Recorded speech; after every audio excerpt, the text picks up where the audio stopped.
Hmm? So we're back, and looks like love is possible only with a good internet connection. I'm not sure ours is as reliable. Good morning to you, Bindya Parvani, and we're here this Valentine's Day celebrating book love, which means we're celebrating book lovers, bookish sweethearts, library lovebirds, all in children's books. I was just saying before we got cut off that it's also Library Lovers' Day, which is so special for us because it's all, the day is meant to celebrate the strong bonds that should exist between a community and their libraries. And by extension, I would absolutely say a community, their libraries, and the indie bookshops. There was a lovely quote that I found that somebody had put up online on the occasion of Library Lovers' Day, and they said, "Not everyone might receive flowers on Valentine's Day, but everyone is definitely welcome at their local library." The same holds good for independent bookstores too. Everybody is always welcome at Funky Rainbow. So there, a theme that is close to many of our hearts, a whole list of books on book lovers in children's books, library lovers in children's books. We just felt there's no better way to celebrate Valentine's Day than by celebrating the love that we know best, book love. With that, a very warm welcome to all our friends, some of whom have been waiting patiently, to get the live stream back up again. We can see one of our favorite librarians has joined us up just now. Haripriya Batula, big love and hug coming out to you. You say we're open tomorrow, and I'm looking forward to the stories and books that we're going to be recommending. How very delightful. It is just so special. Book love is so very special. Like I said, welcome to our friends who are on Facebook, many of you who join us on Instagram these days, and we've got people who watch us on YouTube as well. Joanne Saldana, phew, back again. Yes, this is an eternal and abiding love. No internet connection can get the better of it, for sure. Of course, before we get started with our recommendations, we want to send a big shout out to one publisher who sent much love our way in terms of a lovely, large, colorful collection of books. And that goes out to Tulika Publishers. So we're all putting our hands together for Radhika Menon and her lovely team at Tulika for sending us, for creating so many wonderful books. They turned 25, and that is a phenomenal achievement in the kid lit space for an independent publisher. And really, lots of love, lots of book love from Funky Rainbow to the team at Tulika. And we wish them lots and lots of more colorful books for children. With that, we will start off, and I'm delighted that there are some lovely Tulika books in our collection as well today, celebrating book love. Absolutely, Haripriya. Happy 25th to Tulika. All of us sending that shout out to Tulika Publishers this morning. Muttama has the right word. She says, 25,000 books. Hopefully, we'll be there very soon. Really. And the fact that they've done these books in multiple Indian languages, making books accessible to children who want to read them in virtually any Indian languages. Really, woohoo, more power to Tulika Publishers from all of us at Funky Rainbow and all our fans who are watching us this morning. So with that, I'm going to start off. Oh, and of course, I remember once, somebody, and these are these quirky college kind of jokes, right? When somebody sort of once asked me when I was right in college, saying, "Well, how long does it take you to fall in love?" And my response to them always is that, "Oh, a couple of chapters usually, really, right? That's all it takes to fall in love." We welcome all of you to fall in love with all the books that we are recommending today. As always, the book's up on our website. Shubh saying Tulika is live too, juggling between both live sessions. Please convey our love to Tulika Publishers. For those of you who are juggling between the two sessions, they really have a special place in our hearts and on our bookshelves. So, without further ado, and because today is a celebration of Valentine's Day, which is tomorrow, and Library Lovers' Day, we begin with one of the dearest, and wonderful books that we have in this collection, which I'm sure almost all of you are familiar with, is this lovely one called A Book for Puchku, written by Deepanjana Pal and illustrated by Rajiv Aip. What a delightful gem of a book this is. Puchku is a book lover that will be etched in our hearts forever, who in inspiring generations and generations of readers to discover the pleasure of a bookshelf, the pleasure of a library. So, what is the story all about? Well, it's about a little girl called Puchku, and all she likes to do is read, read, read. Send me a book emoji for all of you who like to do exactly that, who want to read, read, and read. So Puchku would much rather not be playing with her friends and much rather spend her time looking at the lineup of letters and words and sentences that become entire stories. And look at the fabulous way in which Rajiv Aip has illustrated the Puchku. I mean, she has so much character. She's the curious, wide eyed, lovely reader that we all want in our lives. Now, what is Puchku's worry? She's in a real fix today. And why is she in a fix? Because she has run out of books to read. All the books that she can reach on the library shelves, what the ones that she can sort of reach herself on the library shelves, she has read them from chapter 1 to the end. And there she is, weeping buckets, trying to figure out what she's going to do when there are no, what she's going to do because there are not that many books to read. I absolutely love the look of these shelves. I feel it's so reminiscent of Funky Rainbow's bookshelf as well. But to Puchku's rescue comes the tallest, the highest shelves on the Haripriya Batula saying, and the tallest librarian. My God, short or tall, they stand so tall in our book, simply because librarians are the custodians of all things reading and all things books. Shruti Sri Raghunath saying, I love this book. This was a gift from you to me, Vidya. Absolutely a pleasure to gift the book to a reader. And I'm so delighted we got Rajiv Aip to autograph it for you, Shruti. And so, of course, Puchku, has to get to the books on the top shelf of the library bookcase. But Puchku is small and the bookcase is tall.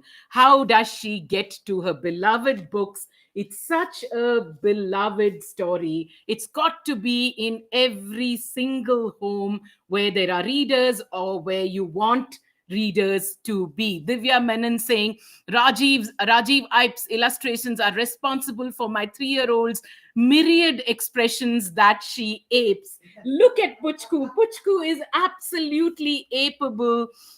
So, Muttama saying, Sumitra Raghavan, you're the tallest librarian in my life. Is she watching? I wonder if she's watching. But Muttama sending out her salams to a school librarian who absolutely made a difference. So that was a lovely book for Puchku, published by Pratham. Tell me the price. I've forgotten to tell them the price. Okay, 55 rupees. And we would recommend it. We would really recommend it to anybody who's born, basically, right? But if children want to read it on their own, maybe they need to be 5, 6 years at least to read it on their own, but you can read it to them ever, from the moment that they're born. Our next book today, the one that we're focusing on, is this lovely one that we've, which existed in English in print, many, many moons ago, I think. I haven't seen an English version in a long time. I can see Muttama, Sumitra Raghavan saying, I'm honored. Look at that. These many decades later, somebody still remembering a librarian. No wonder there's got to be a Library Lovers' Day. Our absolute congratulations to you, ma'am, for building libraries and library lovers, and that love which has lasted, across decades. Like I said, a lovely book which I haven't seen in English in a while, but it's so pleasurable to read even in Hindi, called Kitab, Kitab, Kitab, which means book, book, book. Of course, we could add another 100,000 books to the title itself. This one, written by Deborah Bruce and illustrated by Tiffany BK, is a lovely story about the power of books and the power of a library. Now, what is the story all about? And this one is in Hindi. The Hindi is so simple that for children who have started to learn Hindi in school, you're all familiar with Hindi, you could read this one out to the youngest of them. The children have gone away to school.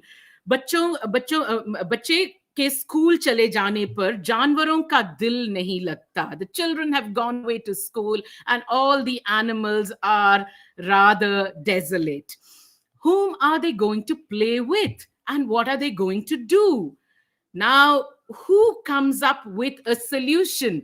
Sunila Kulkarni Gupte saying, hello, Funky Rainbow. I'm watching this episode. A book lover like you cannot be separated from our book bazaar for sure. Thank you so much for joining us, Sunila Kulkarni Gupte.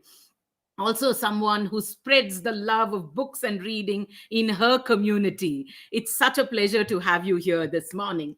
So like I said, kitab, kitab, kitab. What? Somebody has to come up with a solution. The animals are just terribly bored. The children have all gone away to school and there's nothing to do and there's nothing that they can play with. Well, the hen, she decides to come up with a solution. And you can see these beautiful pastel illustrations.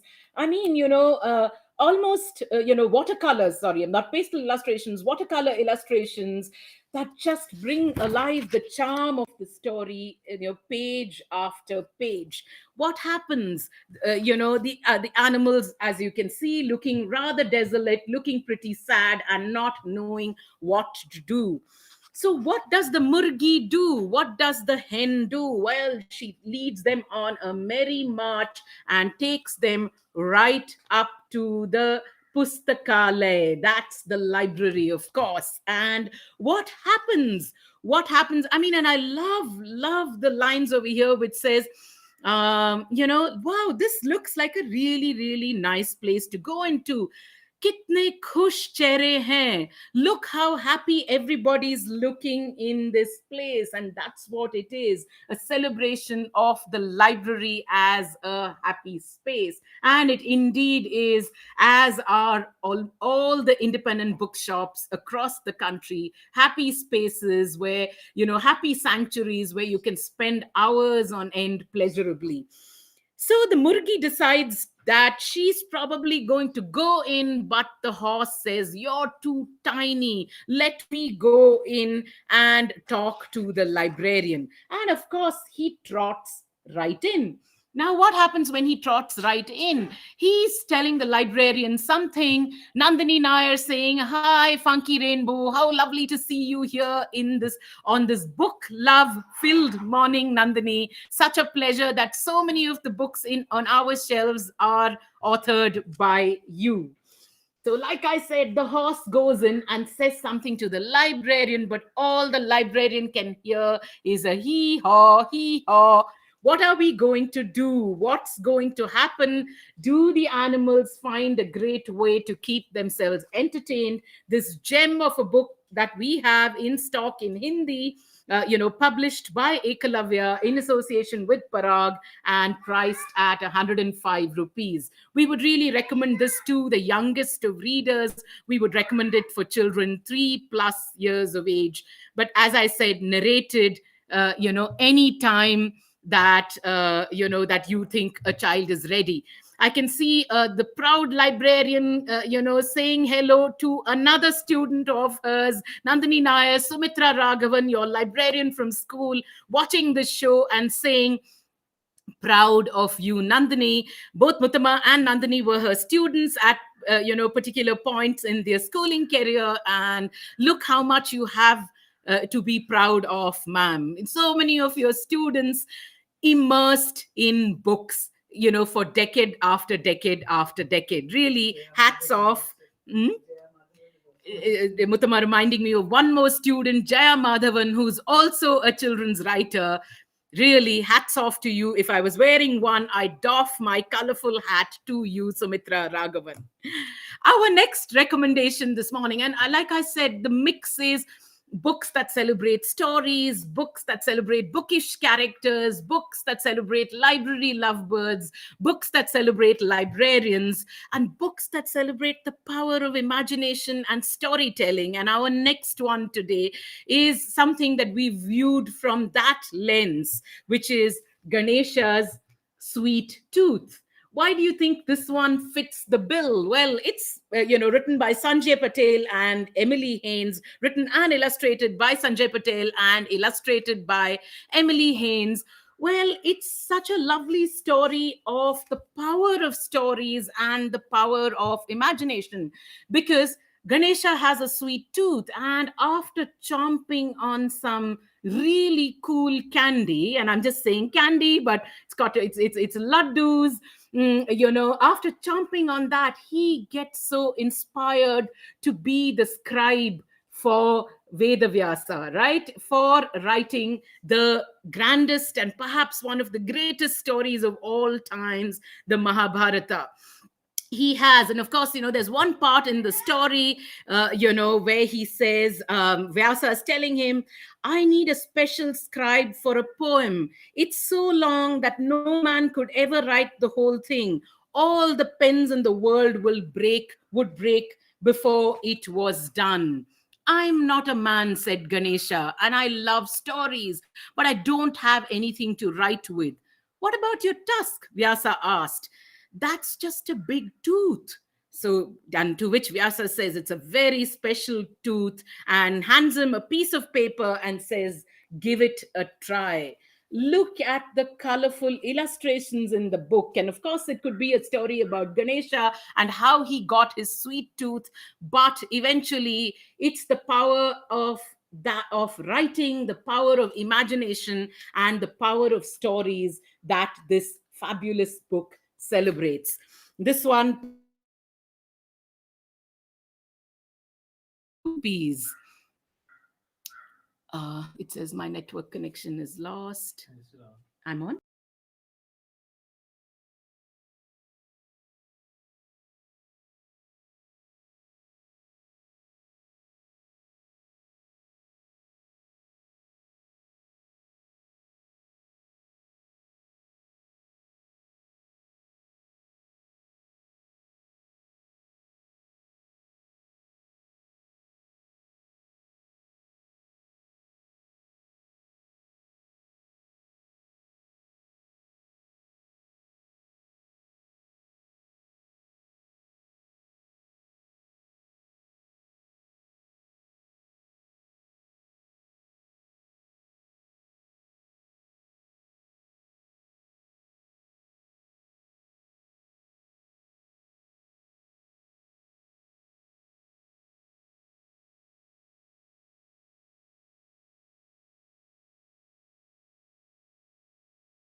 And we're back.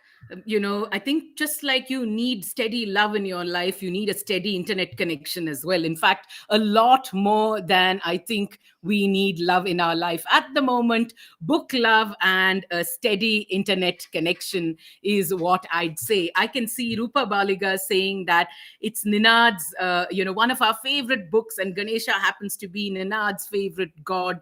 What, how very lovely. We really interpreted it as the story of the power of a story about the power of stories. Preeti Ramchandran, a warm welcome to you this morning. Ganesha, Modak, Mushik, lovely illustrations. We absolutely enjoyed the book. What a pleasure that you're here with us this morning and celebrating what actually so many of you epitomize in your own lives, book love. And I tell you, the number of you that have been posting comments, gosh, we've got it a plenty, really. So that was a book, like I said, published by Tota, priced at 250 rupees, and we'd recommend it for the youngest of readers. 3+ would work absolutely fine. The thing is, all these books that we're recommending, they're up on our website, www.funkyrainbow.com. You just need to click the tab that says Book Bazaar, and a drop down menu will give you various themes, one of which is book love. All the books that we featured in the bazaar today up there, many of which we're not able to speak about, but you can certainly browse at your leisure and pick it up whenever you'd like to. The thing is, there is a special discount available on these books. There is a coupon code that you can apply when you're checking out, and you could use that to get a discount on any of the books that you purchase from the Book Love Bazaar. Our next book this morning is another one which I absolutely love, and I think we've featured it in a bazaar earlier. This one called Pile is Lost. It's such a sweet story about the power of a book to consume you, to absorb you. So where does the story is set in a little basti in Bhopal. It's the story of not so privileged children who live in these shanties and busties. And what's happened when the story starts? They are frantically looking for the children in the story are frantically looking for their friend Payal, who can't be seen anywhere. They think she's lost, and they're all looking for her, one after the other. Sanjali says, oh, she was practicing on the rope last evening. Tasveer was also with her. I think they must have gone to Newmarket to put up a show. You see the power of a book to immediately create the context in which the story is situated. You know immediately what what strata of society Payal comes from, Payal and her friends come from, and how is how much more privileged we are when you look at these children and what they have in their lives.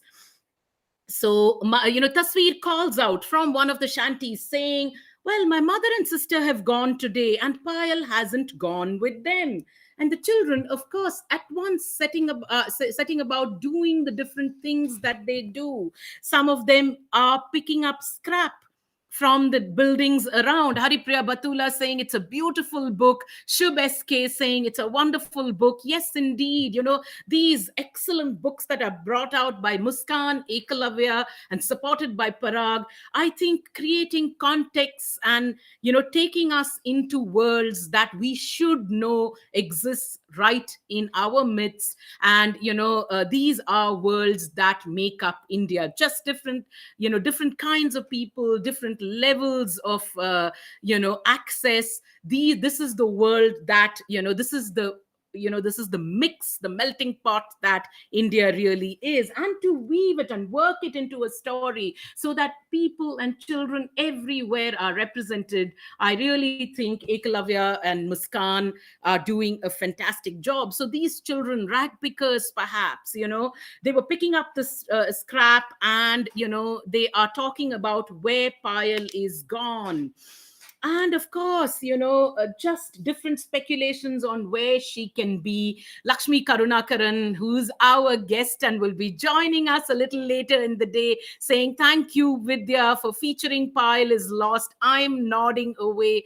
Indeed, I think it's because of the work that people like you do, Lakshmi, and I know we'll discuss it in the course of the show today, that we have representation for children of all kinds in our books, not, introducing not just our children, but often all us adults as well to the fact that India is a diverse country. And I think Pile is Lost, like a gem of a book priced at 75 rupees. It costs us nothing, is a must read for young readers. We would recommend it for 6+ year olds, but really these books, they're all ageless, they're all timeless. Anybody can be reading it no matter what their age is. And so where is Pile lost eventually? Of course, there's got to be a connection to a book, but we're not giving that one away yet. You'll have to pick up the book and read it to find out. Our next recommendation this morning is a book that I absolutely adore. It's got to be one of the loveliest books in our collection. This one called The Girl Who Hated Books. We're always talking about book lovers. We're talking about people who read and who enjoy books, but there are enough and more children in our midst who would much rather be doing something else. And I think that's perfectly fine. But this one of those books that so charmingly tells the story of the girl who hated books. It's written by Manjusha Pavagi and illustrated by Leanne Franson. What is this about? Well, the protagonist of this book, her name is Meena. And it begins in such a lovely way. Said, if you looked into a book of Sanskrit, you would know that it meant fish. But Meena didn't know this meaning because she hated to read and she hated books. What makes it all the more annoying? In fact, she says, my God, what a pain they are. They're always getting in the way. Because in her house, there are books everywhere. There are books on shelves, there are books on beds, there are books on the sofa, there are books in the bathroom, there are books in the fireplace and stacked on chairs. What's worse, and I'm sure many parents are watching over here are going to perhaps empathize with this. Worse still, her parents were always bringing home more books. They kept buying books, borrowing books, ordering books from catalogs, and they read at breakfast, lunch, and dinner. When they asked Meena if she wanted to read, she would stamp her feet and say, I hate books. Now, does Meena have a friend? Well, she does have a friend in her cat, Max. And you can see these beautiful illustrations, and there's Max sitting right in the middle of a pile of books. Now, Max is probably just the one person that she knows, the one friend that she knows who hates books more than Meena. Now, what is the reason for Meena to not for Max not to like books? Well, a long time ago, when he was a kitten, and a giant atlas fell on his tail, and the tip of the tail ever since remained bent like a pipe cleaner. And ever since, he always wants to stay on top of the books, not below them, basically. Now, what happens? Do Max and Meena continue to hate books? Do Max and Meena love books? Well, we're not giving the ending away of this wonderful book, which we'd recommend to all reluctant readers, because it absolutely just tells you what you're missing out if you're not reading books. This one published by Jyotsna Prakashan, priced at 75 rupees. We would recommend it for 6+ year olds. Muttama reminding me of all the cats that have been marching into Funky Rainbow's office and always staying on top of our shelves, not at the bottom of. We have the clue from a book, of course, got to be Max. I know our guest for the day is here, but we'll take another 10 minutes to recommend a clutch of other favorites before we say welcome to a person who's made such a big difference to our worlds, and introduce her to you. The next one we're recommending, again, a beautiful book about the power of reading and its ability to lift you from the dark, deep corners that you sometimes end up getting yourself into. This one by Piku's Little World, written by that wonderful literary critic and very, very well known book expert, Somak Ghoshal, and illustrated by the wonderfully talented Proiti Roy, is the story of a young boy called Piku who loves long summer afternoons but really doesn't much care for the dark summer evenings. Now, what happens? Why does he love these warm summer afternoons? Well, he played with the cats, and obviously, cats are here, there, everywhere where books are. And he fed the squirrels that lived on the mango tree. But most of all, Piku loved the stories that Mummy read to him in bed. And you can see these warm, languorous afternoons spent reading a book with your mother. Gosh, what a delight. Of course, when afternoon fades away and it becomes dark, Piku gets scared. I mean, like many children who are scared of the dark and worry about the monsters that are lurking here, there, everywhere. Even if he's in the comfort of his family, he is quite scared. But you know what happens one day, just one day, and in the book, just a single line that says, "But one day, Mummy was gone." And with that, Piku's beautiful reading afternoons gone too. What happens? What helps Piku find the strength to to understand what's happened in his life? Is it a book? Do you think stories have that power? You've got to read this charming book from Pratham, Piku's Little World, priced at 55 rupees, and we a book that we would recommend for 6+ year olds, and that one published by Pratham. The next one, the next book too, and it would be a shame if this was not part of our collection, the gorgeous, wonderful book, The Middle. You do know that Azma, this one written by Richa Jha and, illustrated by Eva Sanchez Gomez, such a gorgeous book on any bookshelf, really. What is the story about? It's about a young girl called Azma. And what does Azma do? She devours books every single day. She ate them with their words. I just love the wordplay. I love Richa Jha's, writing style. And, sort of so magnificently complemented, in fact, enhanced by Eva Sanchez Gomez's illustrations. What does Azma do? She ate them with their words, their pauses, their omissions. She rolled in joy between the covers. She choked on their sorrows. She let the pages tease her, torment her, and sing to her.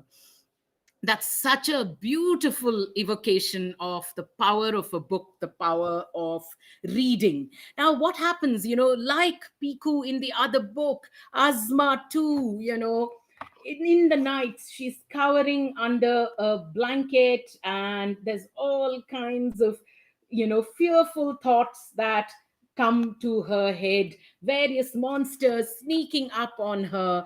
But what it haunts her, the dark really just haunts her. The creatures of the night, they just haunt her. But what happens night after night? She waits for the dawn to break and the first rays of the sun to touch her books, and the world is hers again. Incomplete, unanswered, but most definitely warm. What of a book lover like Azma? What happens when she reads some words which have no beginning and no ending, but only a middle? What a gorgeous book this is. It's a priceless one on Funky Rainbow's shelves, and we really have to thank Pickle Yolk Books and Richa Jha and Eva Sanchez for putting together this fantastic book, on the power of books and reading. It's a handsome edition priced at 650 rupees, but available at, discounted prices at Funky Rainbow's Book Love Bazaar. Two quick recommendations before we say, hello to our guest. We have this incredible one by the one and only Oliver Jeffers, and for the Book Love Bazaar, we've picked up some of our favorite book lovers from a smattering of Western children's books as well. And this one by Oliver Jeffers, called The Incredible Book Eating Boy, is such a delight. And what is just marvelous about the book is its blurb. It just says one thing: disclaimer, do not eat this book at home. Chew on it, folks. As you can see, this precious cover has been chewed, by or chomped on. Please feel free to chomp on it. And because Henry, the protagonist of this gorgeous book, is a book chomper of the first order. Lakshmi Karunakaran saying, I love The Incredible Book Eating Boy. I was waiting for it to come up. Yay! Our tastes match, obviously, and book lovers everywhere going yay about exactly the same things, perhaps, right? So what of a Henry who loved books, but not quite in the way that you and me are talking about? Well, he loved to eat books. And it all, Jeffers' writing style and illustration style, so very wonderful. It all began quite by mistake one afternoon when he wasn't paying attention. What happens? He just tried eating a single word just to test. Come on, if your mom or dad or you are making something, one spoon just to taste, really, right? So, one word, let's just chomp on one word to test whether the thing tastes all right or not. Next, he tried a whole sentence and then a whole page. And in 2 days, he had eaten a whole book. And of course, these, really beautiful illustrations, which I think will make children and adults just devour the book. Going on to say, talk about the kinds of books that Henry loved to read: atlases, joke books, story books, books of facts, even math books. All math books deserve to be eaten up, I believe, really, right? And I think many of us at Funky Rainbow will agree. And what happened? As he ate, the smarter he got, really. What a beautiful story by Oliver Jeffers on the power of books and reading. The Incredible Book Eating Boy, priced at 399 rupees, and absolutely a must on your bookshelves. I think your bookshelves will be too very light without this one. We have, of course, cannot go off without recommending one of our favorite books from Tulika's table, The YY Girl by Mahashweta Devi and illustrated by Kanika Kinney. Again, a book that several of you know of, about a little shabbar girl called Moina, who's easily, I think I would rate her in my top 5 book loving characters in the world, really. What a girl, what a curious child, what an amazing role model for children and adults. Why? That's the only question in her head, whatever happens. I mean, if her mother says, don't try and catch that cobra, her first question is, why shouldn't I catch that cobra? And then if her mother says, do this, then she's like, why should I do this? Why don't you fetch some, why don't you, who will bring the goats home, collect the firewood, fetch water, and lay traps for the birds? And she's like, why should I do all that? Several significant whys that get asked, right through the book, that gives you a sense of where the book is, placed, the Shabbar tribals, their lives, and how hard their lives really are. But Moina it's just about that power of not letting your circumstances crush your life in any way, and books and stories and reading playing a huge role in not letting those circumstances overwhelm her. And Moina, she has so many questions. Why do I have to walk so far to the river to fetch water? Why do we live in a leaf hut? Why can't we eat rice twice a day? Sunila Kulkarni Gupte saying, outstanding, a classic for all times, absolutely, and for all ages. The answers to many such whys, absolutely, in books, of course. And Mahashweta Devi, one of our finest activist writers, doing a remarkable job of bringing alive the power of books, reading, and education. Ramendra Kumar saying, The YY Girl, a truly amazing book. I mean, it's a must read for children, for parents, teachers, librarians. Just absolutely, and one of Tulika's most magnificent books, from their stable on our shelves. We'd recommend this for 6+ year olds, and this one is priced at 150 rupees. With that, we'd like to say hello to our guest. I can see Preeti Ramchandran saying, the YY boy is in our house and loves the YY girl. How very beautiful. We do know Guhan, the YY boy, and we send him. And I hope there's always wonderful YY girls in his life forever. I'm not sure you approve, Preeti Ramchandran, but we think girls who ask why are truly the loveliest girls of them all. Hopefully there are the YY girls, and there are always books. And I think parents like you, avid readers like you, facilitating this, so marvelously for your children. I'm going to say a quick round of hellos. I'm just rushing through it because everybody's waiting for our wonderful guest of the day. Sumitra Raghavan, Shashi Rao Ahmed, Srividya Vishwanathan, Saptarishi Shaw. How lovely to see you here. Savi Karnel, your book has just come into our shelves, and we're going to read it and hopefully feature it in one of our bazaars going forward. Congratulations on your book.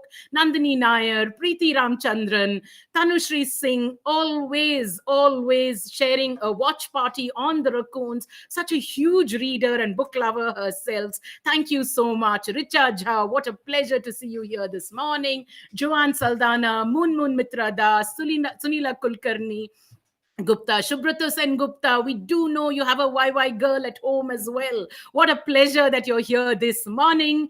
Chitra Rajamani Shankar, cousins have got to support other cousins, really, right? Especially YY cousins. Thank you so much for joining us at the bazaar this morning. Divya Menon, Avyukt, and Ameya Nair, the absolutely adorable children that we've gotten to know across these, the lockdown period. What a pleasure that you're here with us. Haripriya Batula, running one of the nicest libraries, and we do hope one day we'll be at your library hosting a book bazaar from there. Shubh SK, we know that you have the true successor to Library Love, to Book Bazaar at your home. Your son's video with him sort of recommending books to his grandparents, it's just etched in Funky Rainbow's memory forever. Anam Fatima, a real book lover herself, thank you so much for joining us at the bazaar. Shruti Sri Raghunath, Mutama says, get well soon to your son, give him a book, and I'm sure he'll feel a lot better, Shruti. Rimi, lovely to see you here this morning. Haripriya Batula, Davneva, Chainika Sen, so lovely to see you. Aarti Mamta, big hug going out to you guys. Kausham, Kavita Mandana, we're waiting for your new book to come to us very soon on the life and times of Abakka. Really, congratulations to you, and thank you for adding so much color to our shelves. Arzu Kaveri Sen, what a pleasure it is when teenagers join us. We're so thrilled that you're here at the bazaar. Anjani Rajgopal, Matthew Jacob, Red Eye Chapters, friends old and new, book lovers forever. Rajeshwari, Malka Sif, I Teach, I Learn, Dakshita Bishnoi, Smith's Bukri. I'm so delighted to see you here from Penguin. What a pleasure that you've joined us at the Book Lover Bazaar. I think you've got to be the greatest cake lover or dessert lover on our timeline. Cake love meets book love extremely well. The Agarwals, Rohan Subramanian, again, lovely to have teenagers who are 17 and 18 joining us at the Book Love Bazaar. We know all of you are giant book lovers and you are really the wind beneath our wings. Preeti Manoj, what a pleasure to see you. Bhanupriya Jagdishan, Tickling Tailbone. I love the spelling of that tailbone, really, Tale. Rimi Das, Bindya Parvani, old friend Rupa Baliga, who's been reviewing one book after the other that she's picked up from Funky Rainbow. We can't thank all of you enough for taking this book love further and further than we can ever do from our small little world. Anisha Tulsian Bajaj and Ramendra Kumar, Dharani Lakshmi, Wint Lynn Samuel, Jane D'Souza, such a pleasure. Congratulations on your brand new book. I absolutely enjoyed reading that one, and we should chat about, a lovely, timely book that you have written for these COVID times. Congratulations, and what a lovely addition to our bookshelves. And Rinku Gupta. But now we're absolutely going to say hello. Good morning, Rudra Nair here says Tulika Pillai, or at least Tulika Pillai's child who's using her Instagram or Facebook handle. How lovely to see you here, Rudra. We've been hearing so many stories about you last week, and you seem to be our kind of book lover for sure. We are still getting the books from Mini Ved autographed, and we hope to reach them to you soon enough. But our guest, and we need to say hello to our guest for the day, she really, really epitomizes the words library love. Funky Rainbow's reading program in schools is called Library Love, and I think one of the people who literally means that in every syllable of those words, library love, has got to be our wonderful guest this morning, Lakshmi Karunakaran. I'd like all of you to put your hands together for Lakshmi and welcome her to My God, I'm Book overwhelmed. Love Bazaar. Well, what does Lakshmi do? Well, she loves books. She's set up this beautiful community library project called the Bukri Community Library Project, where she works with the children of waste pickers across different community library centers based in Bangalore, based in Tumkur, and in Mysore. She calls herself a library educator, wears her love for books so lightly on her shoulders. But like I have been telling her every single time that we've chatted across the COVID year, the fact that we do a lot of our work online at Funky Rainbow, thanks to the pandemic, has made us feel that we reach our books to specific, just to one kind of audience mostly.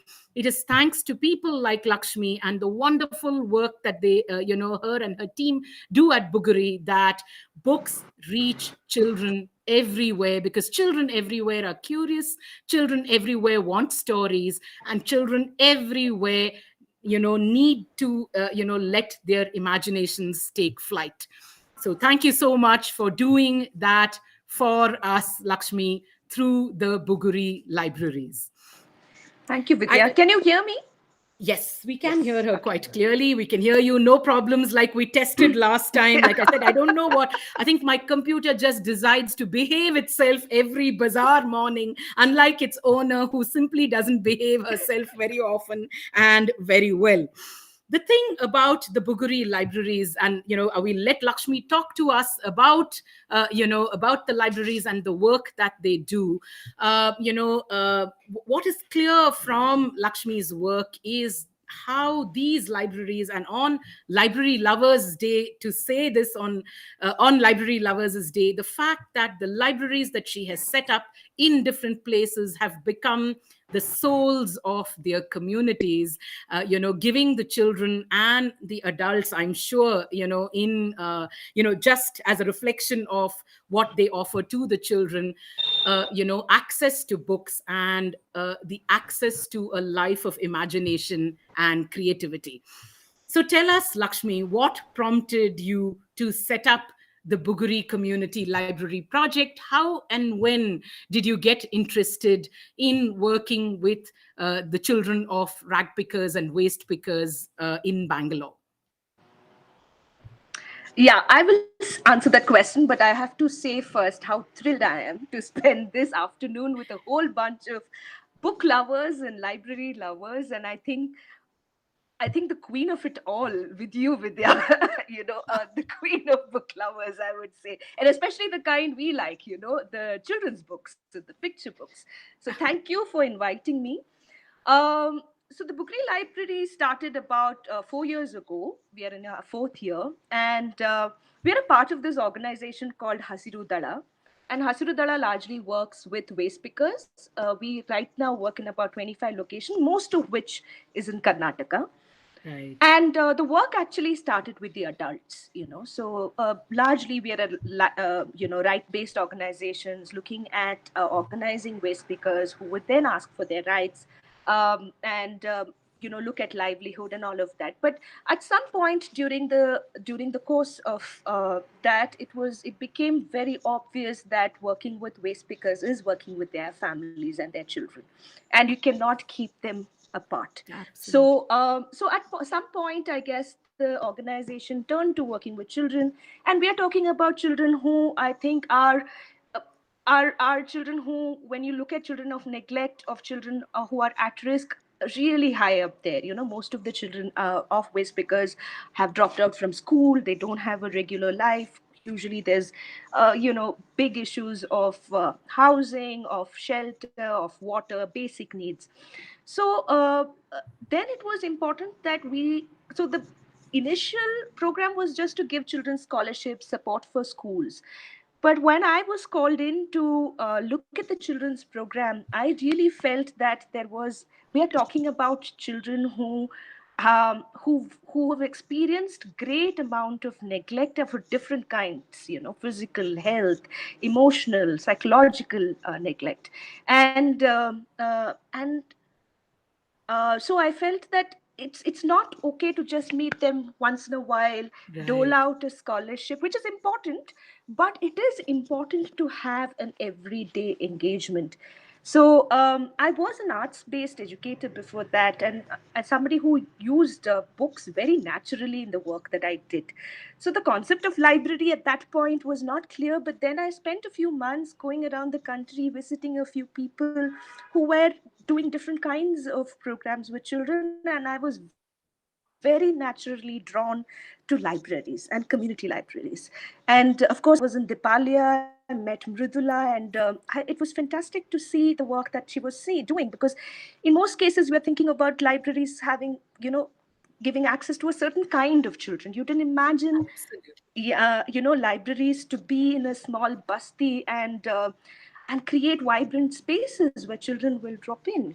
So that's where the idea of the library started. And very not sure whether it will happen or not. I went around, came back to Bangalore, went around several bastis to see which we could start in, and then finally decided to start in a basti in South Bangalore.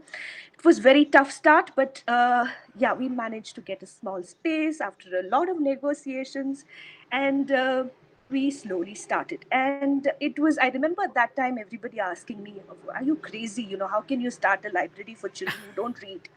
70% I of our know. children couldn't read, or they were reading way below their reading levels. But it was a challenge, and yeah, we are 4.5 years old now. Yeah. Wow, Yeah. wow. Just incredible to even hear, and that point that you raised where you said many people, sort of asking you, wow, why, how are you setting up a library amongst children who perhaps don't even read, perhaps don't even understand what the pleasures of reading are, and let alone own a book, like you said, the classic example of a library being a space for a certain kind of children, really, right? And these children perhaps not even knowing what it is to go and borrow a book. So what kinds of programs do you run at the library, for instance? What kind of programs have you set up to get children to read, and how have the children responded to these programs? I also know, I watched you speaking once at the Hindu Lit Fest, and I, heard you say several times in the course of that conversation the ability to create a space that children could identify with as their own. I think that you also said was a really big part of bringing the children into this reading room. So tell us a bit about the programs and how you got the children reading. Yeah. So, when we imagined the space of a library, of course, it's, I feel that there are different entry points to the way you think of the vision for a library. Many times, conventionally, it's stuck to a place which with books and people come and borrow books. It's a circulatory kind of an imagination, which is largely limiting, I feel. So our for with a bunch of children who cannot read, we cannot run a library like that. It's impossible. It becomes Mm. irrelevant, right? So what then has to be a library space, and how do we have imagined that library space? And one of the things that really came out for us, given the kind of circumstances our children come from, was that to create a safe space for children was really high up, like a space that a child feels that I can walk into and I am safe there, Mm. safe. It could be anything, so I remember in the beginning, because the community we chose was also a difficult community. There were adolescents who were, sometimes had issues of substance abuse, so they were walking in completely high sometimes, and they felt they can come and they could sit in the corner, may read, may not read, but they can just be. And we did, I mean, never stopped them, because we wanted that ownership. We wanted them to feel that this is not a place that they will be chased away from. Of course, there are certain ground rules in the library, but primarily a place where children can come to and feel safe. Now, what is it that we create within this space that makes it alive and lively and vibrant, and what makes the children come back to, was everything that we did as activities in this space. And that evolved, Vidya, slowly and slowly. Because I was I should tell you this, because I was an arts-based educator. I had like multiple ideas, which we all go to, over enthusiastic. We Right. will do this, we will do this, we will do this. And after like 2 months or 3 months of doing all of this, I realized that children are also overwhelmed. It's not Yeah. it's not easy to sustain something like that, and many times they just wanted quietness. They just wanted to be quiet in a place and be alone, flip through a book, maybe draw something, and that the not having that space in the community, in their schools, in their homes. So it is something different that we are trying to build, and I think we saw a lot of value in it. But so our we have a regular reading room program, which is for both older kids and younger kids, which basically is around, featuring certain books through storytellings or read alouds and doing extension activities, which basically help engage with the core ideas of the books, which is our reading room program. Apart from that, we have arts-based workshops. Some of them are one-day workshops. Some of them are going on for a period of time, sometimes up to 3 months, which happens. So we've had arts-based workshops on puppet making from wastes. We have had workshops on theater. We've had workshops on writing. We've had workshops in poetry. So we invite people who conduct these workshops. This picture, as you see, is a picture that happened Oh. of creating large puppets from waste material. We invited a puppeteer from Kerala to come and work with children on this. This is one of the pictures of children going for exposure visits. So we take children out. So they're going to museums, and took them to a radio channel recently, and we've various places that they go to parks and zoos, and all the places they are otherwise not able to go with their friends. So the last picture was of the recent one we had, which was the children going to the museum in Mysore, No. and a lot of it also happens. So we try to link stories with this, books with this. So before they went there, they were probably going through a collection which had references to trains and journeys and all of that. Oh, how So nice. yeah, so these are some of the programs, and then depending upon the specific needs of the community, we have certain long-term programs that are running. For example, in Banshankari in Bangalore, there are very specific programs with adolescents, and it came from child marriages that were happening there, and as a response to adolescent angst and violence and gender violence that was happening, murders were happening in the Oh, community. So there needed to be a space where children could engage with these, because this was not something that the community was ready to talk to, and nobody, let's admit it, nobody takes children seriously. They don't want to engage with children at those levels. Nobody's there to ask questions and engage with their thoughts. So we started a long-term program called it's a creative arts therapy program, and it's led by a creative arts therapist called Pallavi Chandar. And we ran it as a small pilot, but it is really on demand. Now we are in the third year. And every year, adolescent children spend about 10 months engaging in certain topics. Like the first year we started, Sham, can you just put up the last picture that you put up? the Maybe it'll last, be better if I say the story with the pictures. is that the one? Yeah. Yeah. So this was one of the first years when we started, and the question that we were asking at that time was related to gender, what it means to be a girl or what it means to be a boy.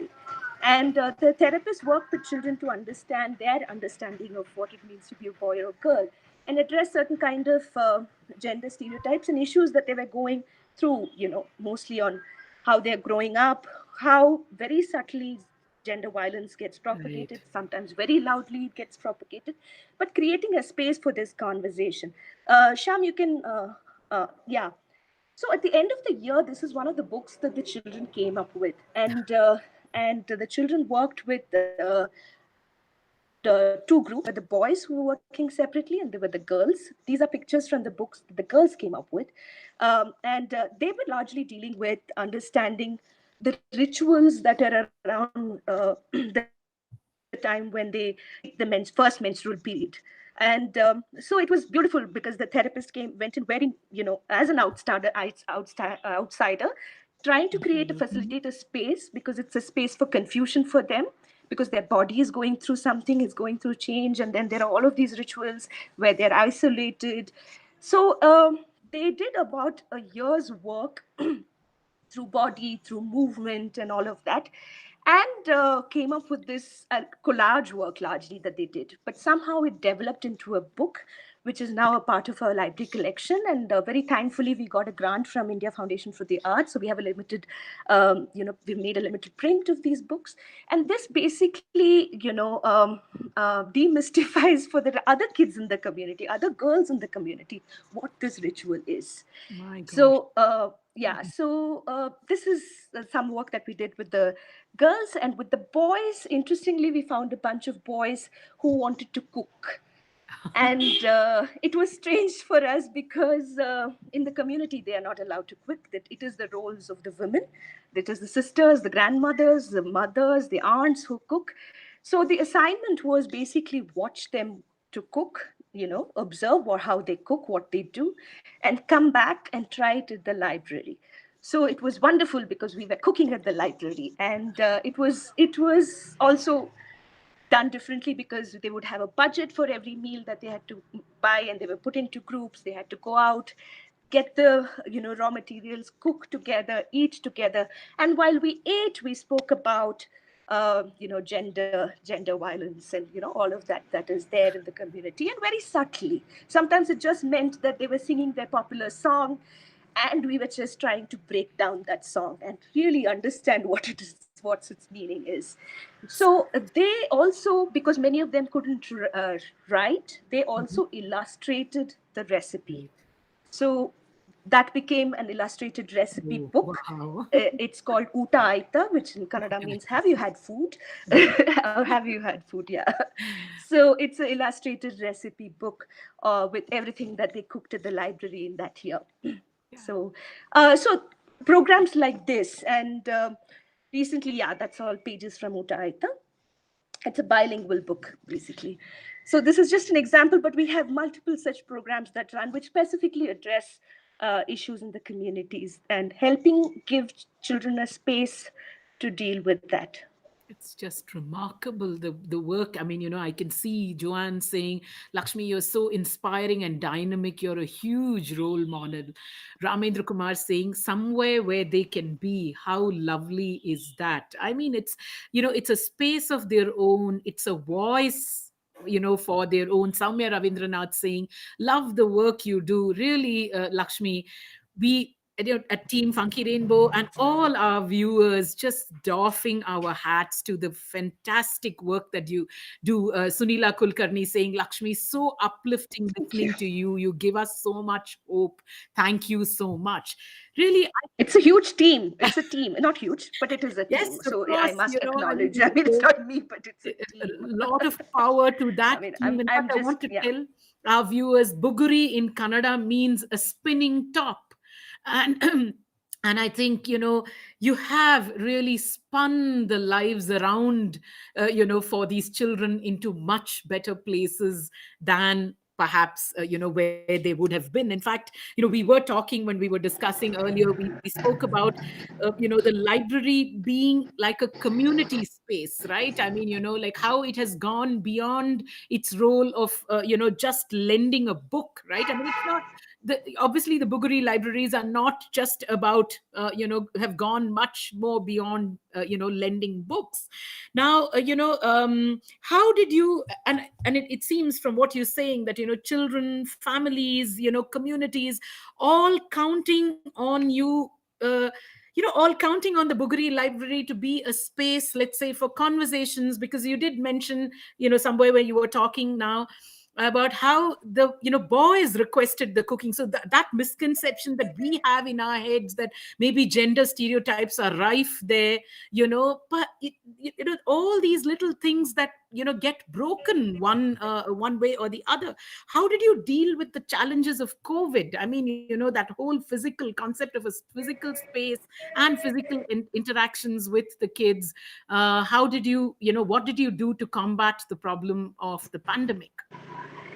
Yeah, it's a so it was a difficult time for us in terms of even challenging the vision of the space that we had, because we have very furiously, if I may say, and maybe it sounds foolhardy, but it is very furiously not brought in technology into the library, and we've remained old school and very proud of it. uh, and not because we are against it, because I mean, what the children, like I was saying, largely lacked is a sense of engagement and a sense of human connect who are interested in their lives, and that somehow we felt technology will not be able to replace that, and that is what was primarily the space. And so when the COVID hit, I think we were completely taken, like the carpet was pulled under our feet. So it was difficult because we had to then make a choice, and it was a difficult choice to make whether we go online, whether we go. And when we talk online, what are we talking about? Because these are children of waste, because we don't even know how much access they have to these technologies we are talking about.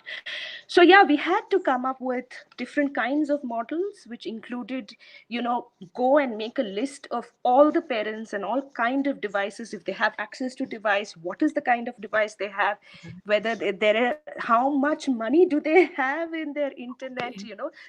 just not knowing, I mean, how much can they afford, because it was COVID time, and you might have a smartphone, but if you can't afford to recharge the smartphone, Indeed. what is the use of it? So we used multi modes during the lockdown period, I must say, and very surprisingly, it ran very well. So we had set up these groups, mostly WhatsApp groups, on which we had a schedule. Every morning there would be a book of the day for different levels and different age groups.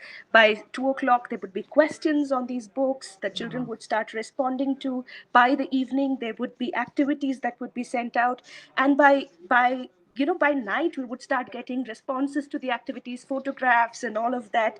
It was fantastic during that time. And for children who didn't have access to smartphones, we made groups in which we would call. It was storytelling on call.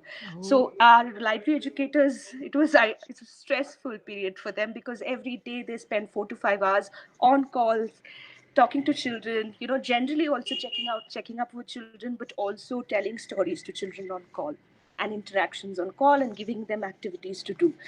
So we had to rely on sibling groups, neighbors, and local, very, very local ecosystems to do this. And we also started work with the radio, and we started the Bugri podcast, which was basically our outreach program at that point, to bring the love for stories and books through radio. And oh, we are lovely. trying to get as many voices of children now. We are in our third season. And last season onwards, we've had children telling these stories as well. Oh, So nice. this is, and at some point we realized after the lockdown it was not possible to run any of this. Everything that we had built for the last 2 months just collapsed the day, like, lockdown was lifted, because parents started to leave home. It was their necessity to go earn, and children completely lost track of the Oh, device, and we were completely linked to them by the device. Then we started to make activity books and book kits, and reaching out to children with these book kits to their homes, and delivering, hand delivering them. All of that work happened during lockdown. wow. I mean, the idea of a community radio channel, how powerful is that really, right? I mean, is it a it's a channel that is still It's a running, Bangalore based, yeah, a Bangalore based. Bangalore-based, Yeah. community radio channel. Yeah, it's really innovative. We have, one of our viewers, Ramendra Kumar. He says, "I'm a writer and a storyteller. I have shifted to Bangalore after taking voluntary retirement, and I have both the inclination and the time. How can I associate myself with the truly awesome work you're doing? I'm conversant in Telugu, Hindi, Oriya, and Urdu, but unfortunately not in Kannada." uh, Volunteering his services. I know when we spoke yesterday, you said you haven't opened up to volunteers yet, but at the time when you think that the time is right and that you would like, to call for volunteers to do work at the Bugri community library centers, I think there'll be a whole host of Bangalore based people who will absolutely be ready to, do what they can to help you, Lakshmi. It's just really remarkable how you've, thought on your feet and still made these, stories accessible to, and the comfort of familiar voices, because these are distressing times. The COVID pandemic is, I mean, it was a time of great fear for adults and children, where everything familiar just got pulled off from under your feet. So it's just remarkable that the Buguri libraries are reinvented in whatever way possible. But when you were talking over here, I mean, and you mentioned read alouds, you mentioned storytelling, you mentioned personalizing, characters to specific children in your library, art and craft sessions. These sound like perfect, ways to hook reluctant readers into reading. And I know you've particularly spoken a lot in the context of picture books. So why don't you tell our parents? I mean, many of them have book lovers at home, but we know, and one of the books that we focused on was about a girl who hated books, Yeah. really, right? Yeah. How do we get reluctant readers to read, Lakshmi? Yeah. First of all, Ramendra Kumar, thank you for the offer. And I think I'll be in touch with Vidya and we can take this forward offline. Thank you. You know a lot of languages, which is going to work. Okay. So, so yes. This goes back to the question that we were asking right at the beginning of the starting of the library. How do you engage with children who cannot read? And we realized that reluctance to read is not only about not knowing to read. It could be at multiple levels, like you would discover when you read the book The Girl Who Hated Books, you know. So it is many, many reasons sometimes that children don't want to read. Um, so we had to take like a very multimodal approach to looking at how can we address of the children. And Vidya, we are not, none of us know any of this in theory. So a lot of it was throwing something, figuring out, see, looking at how children respond, and then calibrating what we are doing and doing it all over again. So one of the things that we thought was fantastic was using picture books. I think picture books are magical, especially for children who are early readers, who are just about to read. And we know that once you've got a child into the habit of reading, and in a relationship, creating a bond with the book, it's something most likely going to stay. So it is in bringing children and creating those bonds with the book. So I remember in the beginning when we started, the books were used as a toy. Basically, you would see a book flying across the library. You will see somebody who has torn a book, somebody who's beating another child with a book, Oh God. somebody who's pinning the book with on their finger. And we were completely distressed because, oh God, we've worked so hard to bring these books into this library, and then we don't know what to do because children don't know. So one of the things that we continued to do in the first 2 years was to read aloud and tell stories, because we really felt that what is the contents of the book which is there inside should not, it should rightfully be there with the kids. And if text is becoming a hindrance, we should not let it. So that is where we as storytellers, as librarians, as practitioners come in, where we are helping transform this text. And it's always different when you read aloud with the children. Multiple things are happening. Read aloud is magical, I'm telling you. Not only are you allowing the child to visually become, especially in picture books, uh, you're allowing them to become visual readers, because children are able to read what is happening in the pictures, and that is the first prompt to become a reader as well, engaging with the book. It should not stop us or a child from engaging with a book. Then we are telling our stories, where we are asking questions, then we are doing activities, we are singing songs. So there is a collective experience of a book, and that's very powerful. And we've noticed that every time we have read a book aloud, it's not that the child feels, okay, I know this story, I know this book, I'm not going to Yeah. look at it. In fact, it's the opposite. More and more children are reaching out to the book to look at it personally, to look at it, try to say the same story aloud to themselves sometimes. So, and all these are beautiful things. And the other thing that we didn't stop was, we encouraged, actually, was with early readers, was to allow themselves to tell their own stories. So picture books, they would open and you make your story, and it is yours.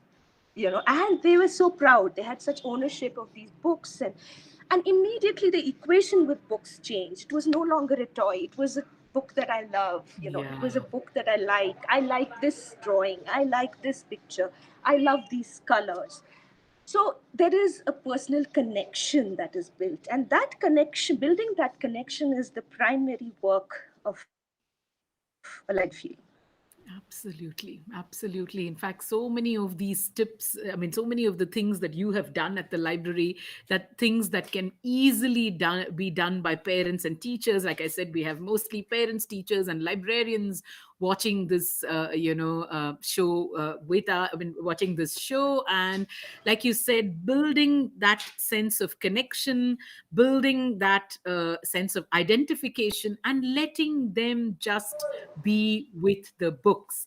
Divya Menon saying, completely agree that picture books are magical. Picture books are ageless and have this power of turning even a reluctant adult to become a storyteller to their children. Really, how very, very wonderful that is. I mean, I know we could. Lakshmi, your work is so inspiring. We could chat with you, and I'm sure learn several things along the way, because you have literally transformed spaces where there was no concept of books, there was no concept of reading, there was no concept of a library. Now they are hubs of those communities that you're working in. They are safe spaces, they are happy spaces, and they are filled with books, and most importantly, with children who are filled with hope themselves, the access to a better and a more imaginative life. So really, like I said, Team Funky Rainbow doffing their hats to you, and thanking you for setting up these wonderful community libraries. Of course, because the theme of our bazaar is book love. Again, Divya Menon saying, truly inspiring listening to you, Lakshmi, because the theme of the bazaar is book love. I mean, that one question, why does book love just make all of us adults and children, better, more, better people, really? Why do you think books help build empathy? I think stories and books, because books are mediums for stories and they capture stories. They're transformative. They have the power for transformation, and that transformation starts at a very personal level sometimes, and hopefully, it flows through. And it is to change a person one person at a time. So I think books have this quality of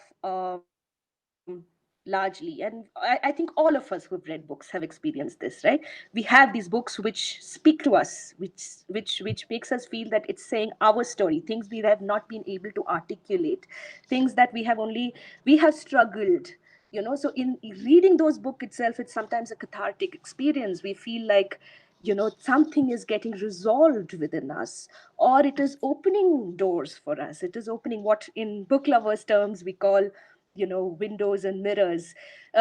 So which means that it's either showing yourself, your face, your emotions, or it is opening a window to a solution to something, or a new idea, or a new way to transform your lives, or as all of this. Or it is a space of refuge where you can completely get sucked into another world, which helps you take a break from your reality and helps you. I mean, that's another way of coping for us, a lot of us, right? So I think books have that power of making you a better human being in many many different ways. And if I can relate to, for example, a child is reading a book from a context of Africa, he knows that his contexts are very different, but the emotions, the basic emotions that that child might experience is still holding a mirror to me. So it creates this larger sense of humanity and love, not only, I mean, humans, for animals, for birds, and for for the world. And I think that is what books do, and that is the role of books. Yeah. couldn't you couldn't have said it better. Many hearts coming your way from all of us. Really, you couldn't have said it better. Books transform, and that's why books are really, book love makes us all so much better, so much more empathetic. Thank you so much for joining us at Thank you, Vidya, and our thank you, everybody.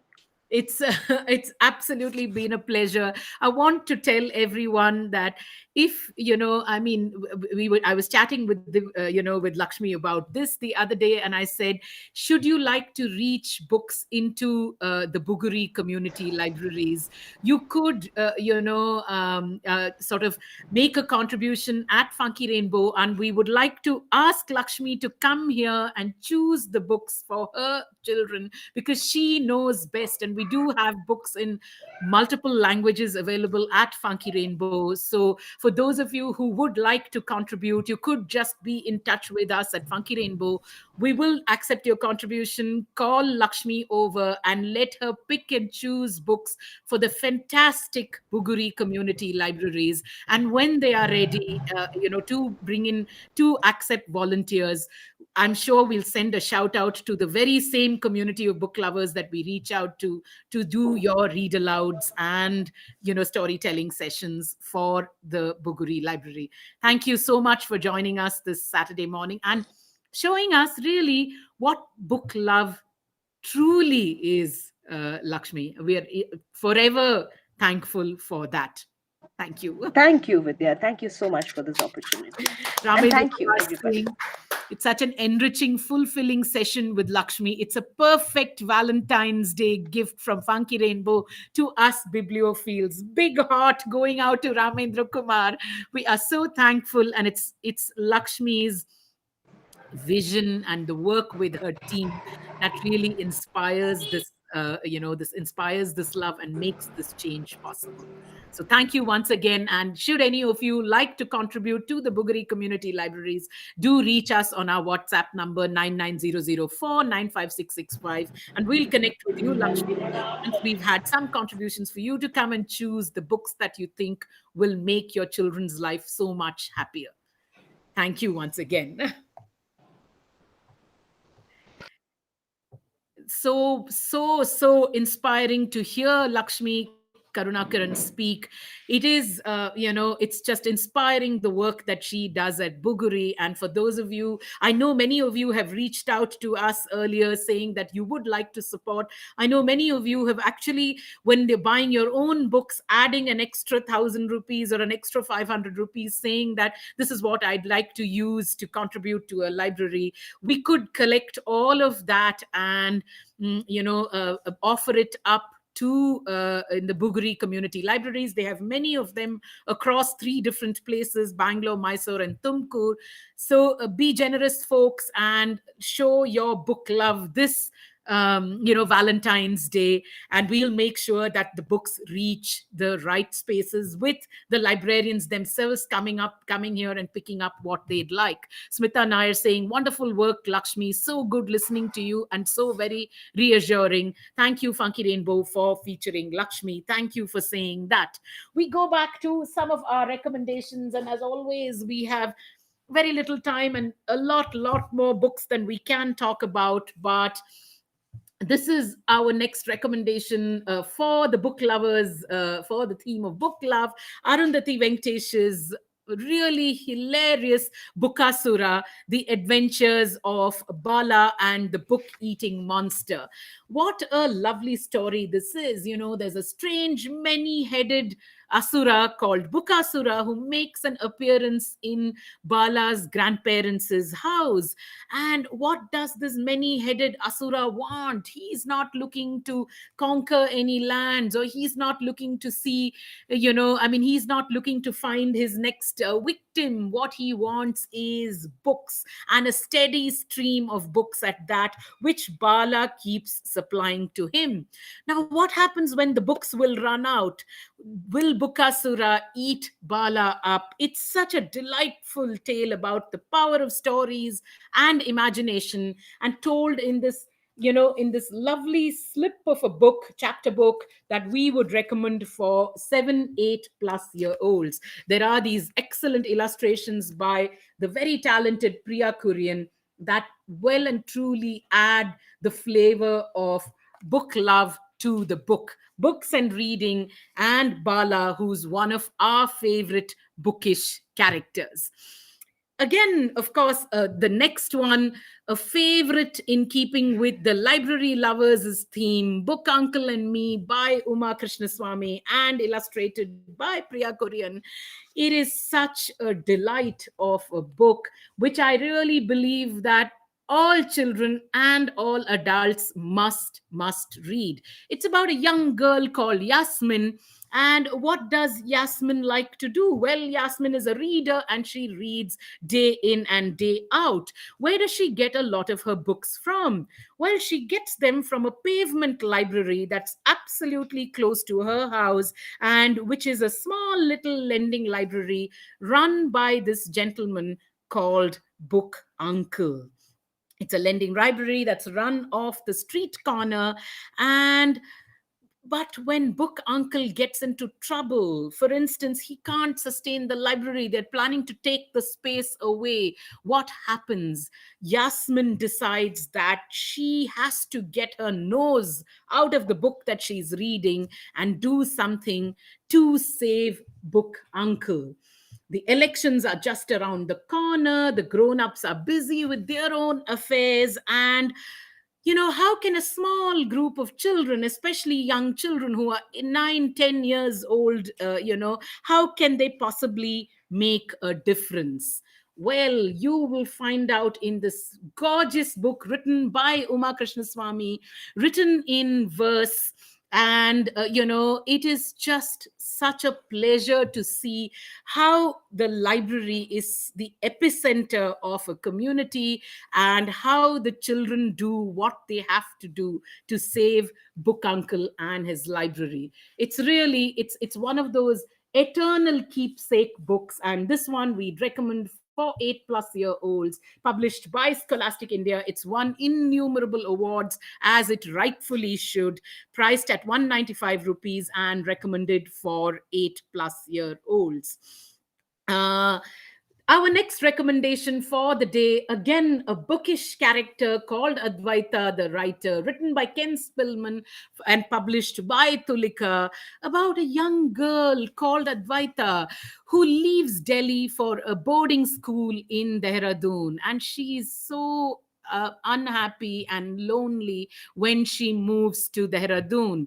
Even if she's gone to what is the best school, apparently the best school in the country. This is the Dunham Girls' School, and it's supposed to be the best in Asia.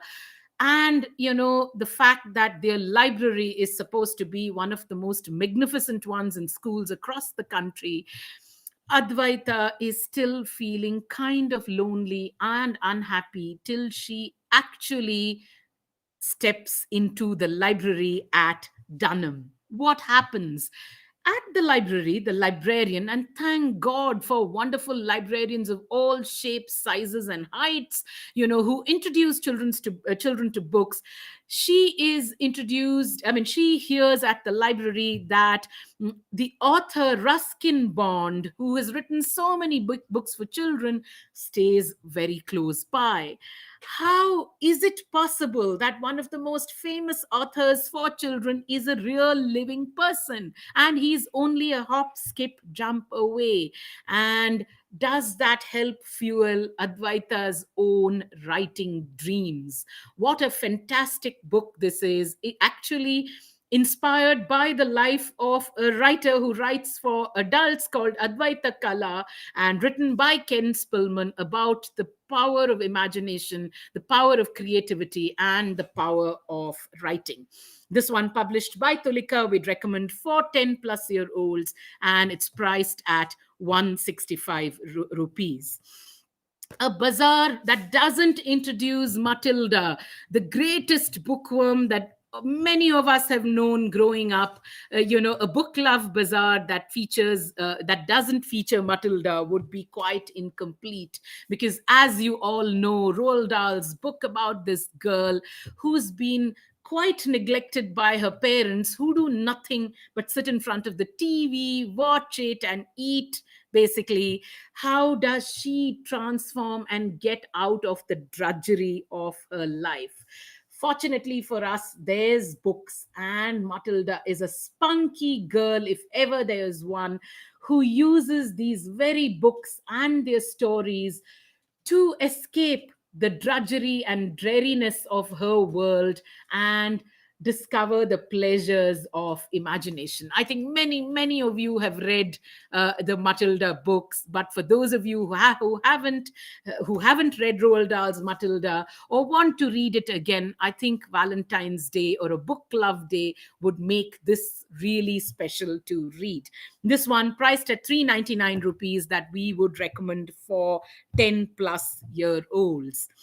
Our next recommendation for the day is again a fantastic, cool library, and this is Chris Grabstein's Mr. Lemoncello's libraries. We have a box set of 4 books in this collection, all featuring around the quirky, eccentric Mr. Lemoncello's library. And it is well and truly the coolest library in the world. There is Mr. Lemoncello's Escape from Mr. Lemoncello's library, Mr. Lemoncello's All Breakout Game, Mr. Lemoncello's Great Library Race, and there is Mr. Lemoncello's Library Olympics. What spectacular books they are, set in this wonderful library run by Mr. Lemoncello. And this box set has a lovely poster which is full of puzzles and activities that children can do while they are reading this wonderful set of Lemoncello books. It's laugh out loud fun. I mean, it's really, they are laugh a minute books. As you can see, we would again, of course, recommend it for 10 plus year olds, not so very wordy, but certainly, books that, all kinds of adventures, all kinds of magic, all kinds of puzzles, and all kinds of games emanating from Mr. Lemoncello's library. And of course, eventually, the books all about the library being the best place to be. This box set priced at 1299 rupees, available at a special discount at Funky Rainbow's book love bazaar. I know I have a lot of books, but I'm probably going to pick a few from my collection that I will, recommend to you.